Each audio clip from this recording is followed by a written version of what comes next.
not a natural fog. I turned my head back to the front and ran. I was looking for some way to escape, but all I saw were trees all around me, nothing but trees. I don't know how long I ran. It was a while. I was almost exhausted. When I finally looked back over my shoulder, the fog was still there, but it was a good ways away from me this time. I almost turned away from the fog because I wanted to get further away. Then I saw something in the fog that made me stop running. I turned toward the fog and looked at it. The fog was no longer moving. It still looked unnatural, but it was no longer solid white. I guess that is wrong. It was still solid white, but there were blue flashes in the fog. That is what had stopped me. The blue flashes were everywhere. It reminded me of camera flashes, as if there were hundreds of people taking pictures at the same time.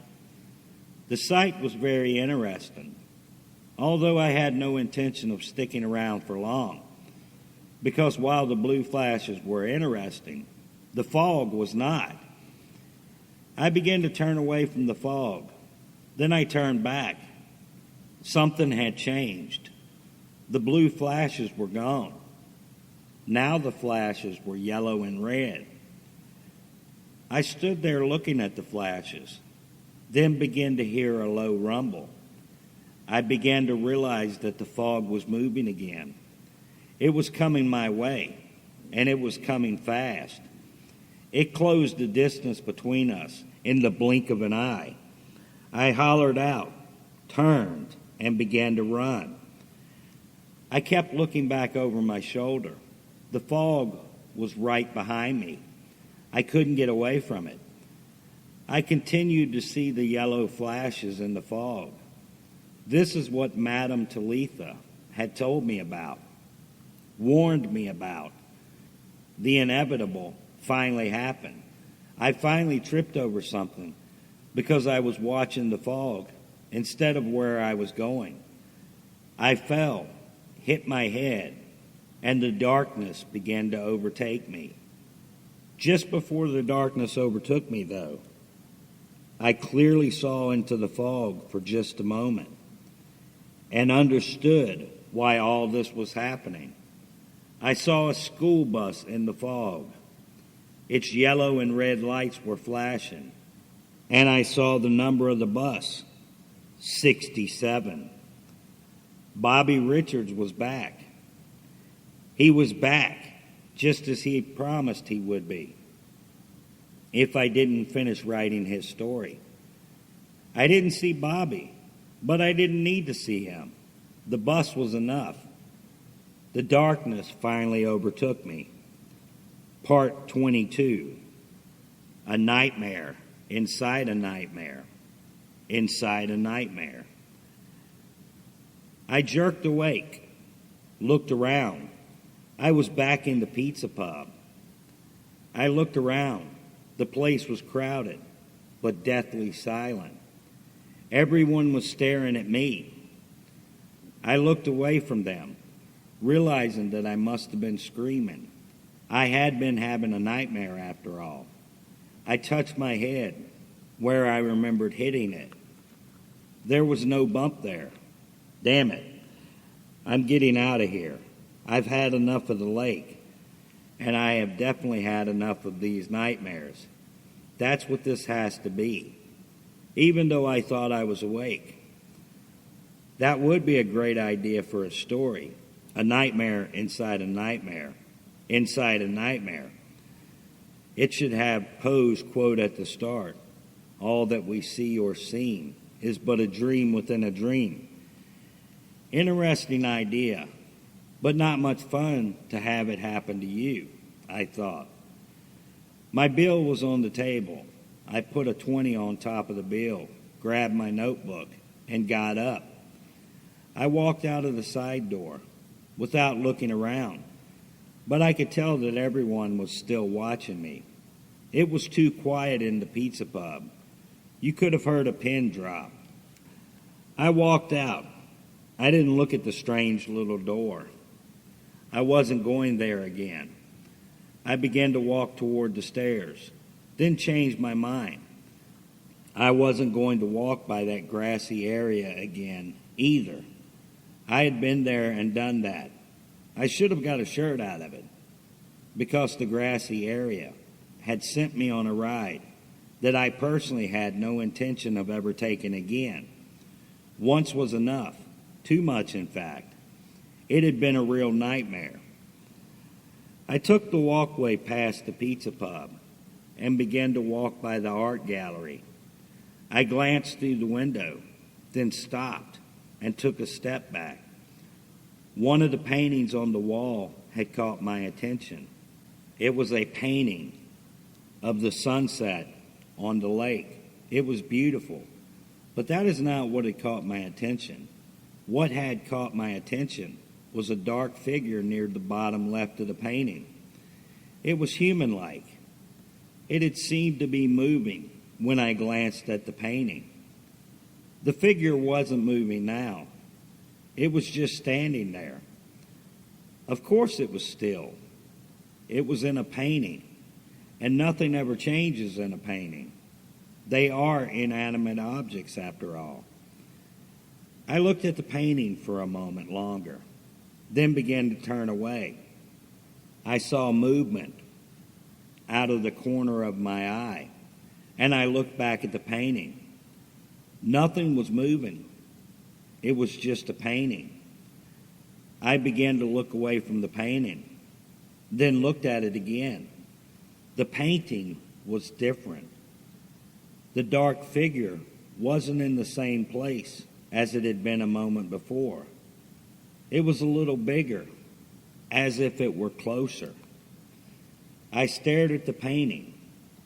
The dark figure was definitely bigger. This isn't happening. Paintings don't change. They are inanimate objects. Once they are painted, they never change until the paint begins to fade, I thought. I shut my eyes, rubbed my eyelids, then opened them again. I looked at the painting, then looked even closer at it. The dark figure wasn't in the same place. It had moved again. It was bigger, closer. Also, it was no longer at the bottom left. It had moved closer to the center of the painting. This isn't happening. I have been writing too many damn scary stories. Maybe I need to take a break on the scary stories. This sort of reminds me of one of my stories, The Pitcher. I need to start writing a few funny stories, or maybe a serious story. That might be for the best, I thought.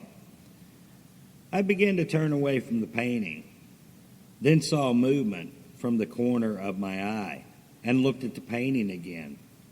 The dark figure was closer. It had moved closer to the center of the painting. I saw no discernible features. It was just a dark figure, just a black shape on the painting. This isn't happening. My imagination is just playing with me. This isn't real. I'm going to turn away from the painting and walk away. If I see movement when I turn my head, I'll just ignore it and walk away. And I'll take a break from writing scary shit for a while. I've let my imagination misbehave for too long, I thought. I turned to walk away and stopped dead in my tracks. I stared around in disbelief. I was no longer on the walkway in front of the art gallery. I was standing next to the lake. The sun was setting. The view was amazing, but I hardly noticed it though. I turned around in a full circle, looking everywhere. I was in the same spot that was in that painting. I was in the painting. No, this isn't happening. It can't be. It can't happen. I'm awake, damn it. This is real life, and things like this can't happen. They don't happen. This kind of crap only happens in horror stories and movies. It doesn't happen in real life, I thought. I closed my eyes, began to rub my eyelids. I heard movement behind me, something moving through the dead leaves. I opened my eyes, spun around, looked everywhere. There was nothing there. This isn't happening. I don't believe it. I must still be asleep, even though I clearly remember waking up. This can't be happening. I'll pinch myself and prove it's just a dream, I thought. I grabbed my arm, pinched it, and hollered out, "Damn it, I felt that shit." You don't feel pain in dreams, I thought. I heard something behind me, moving through the dead leaves. I spun around. There was nothing there. I'm out of here. I'm going to try and figure out where I am and get out of here, I thought. I turned around, looked at the lake, then began to look for something I knew. Anything. I didn't see anything that I recognized. Nothing looked familiar. The shopping center was nowhere in sight. Something moved in the leaves behind me. I spun around and didn't see anything at first. Then I did see something. I saw a dark shape in the woods. It was in the shadows, but I could clearly see it because I saw 2 red dots in the shadows, 2 red eyes. That's it. I'm out of here, I thought. I turned to walk away. Then several things happened almost simultaneously. It got dark, as if the sun had been turned off, as if someone had just flipped a switch and turned the sun off. The other thing that happened was the 2 red dots appeared directly in front of me. "Boo!" a voice hollered.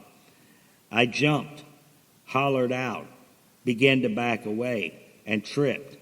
I fell, hit my head, and began to lose consciousness. Just before the darkness overtook me, though, I saw the 2 red dots move closer to me. They were just above me. Then the darkness overtook me, and I knew no more for a while.